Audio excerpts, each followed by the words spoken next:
कर्ण महाभारत के वह अद्वितीय योद्धा जिन्हें हराना असंभव माना जाता था। लेकिन क्या आप जानते हैं, केवल 3 योद्धा ऐसे थे जो उनके अद्भुत कवच और कुंडल को भेदने की शक्ति रखते थे। कौन थे ये 3 योद्धा? आइए जानते हैं। कर्ण सूर्यपुत्र और महाभारत के सबसे ताकतवर योद्धाओं में से एक थे। उनके पास जन्मजात कवच और कुंडल थे जो उन्हें किसी भी अस्त्र शस्त्र से अजय बनाते थे। इन कवच कुंडलों का प्रभाव ऐसा था कि देवताओं के हथियार भी उन पर बेअसर होते थे। लेकिन महाभारत में 3 ऐसे योद्धा थे जिनकी शक्ति इन कवच कुंडलों को भेद सकती थी। पहला योद्धा थे भगवान परशुराम, भगवान विष्णु के 6ठे अवतार और दिव्य शस्त्रों के अद्वितीय ज्ञाता कर्ण के गुरु थे। उन्होंने कर्ण को दिव्यास्त्रों की शिक्षा दी थी। उनके पास रघुपति धनुष और परशु जैसे दिव्य शस्त्र थे जो कवच कुंडल को भेदने में सक्षम थे। यदि परशुराम कभी कर्ण से युद्ध करते तो वे निस्संदेह कर्ण को पराजित कर सकते थे।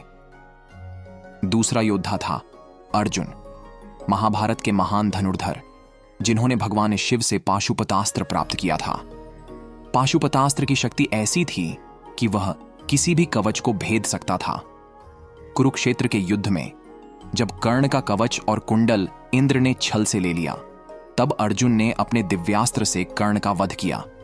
लेकिन यदि कर्ण के पास उनका कवच और कुंडल होते तो केवल पाशुपतास्त्र ही उन्हें हराने में सक्षम होता। तीसरा योद्धा था श्री कृष्ण, विष्णु के अवतार और महाभारत के महानायक। उनके पास सुदर्शन चक्र था जो किसी भी कवच को काट सकता था। हालांकि कृष्ण ने प्रत्यक्ष रूप से कर्ण के साथ युद्ध नहीं किया, लेकिन वे जानते थे कि सुदर्शन चक्र के सामने कर्ण का कवच और कुंडल भी टिक नहीं सकता।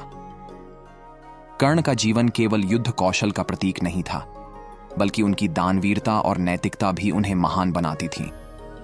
जब इंद्र ब्राह्मण वेश में उनके पास आए और कवच कुंडल मांगे तो कर्ण ने बिना किसी संकोच के उन्हें दान कर दिया। यह जानते हुए भी कि इसके बाद उनकी सुरक्षा खत्म हो जाएगी, उन्होंने धर्म का पालन किया।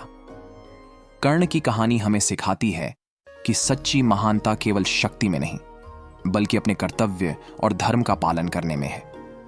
अगर कर्ण के पास उनका कवच और कुंडल होता तो क्या अर्जुन उन्हें हरा पाते? अपनी राय हमें नीचे कमेंट्स में जरूर बताएं। महाभारत की ऐसी ही अनसुनी कहानियों के लिए हमारे चैनल को सब्सक्राइब करें, वीडियो को लाइक और शेयर करना न भूलें।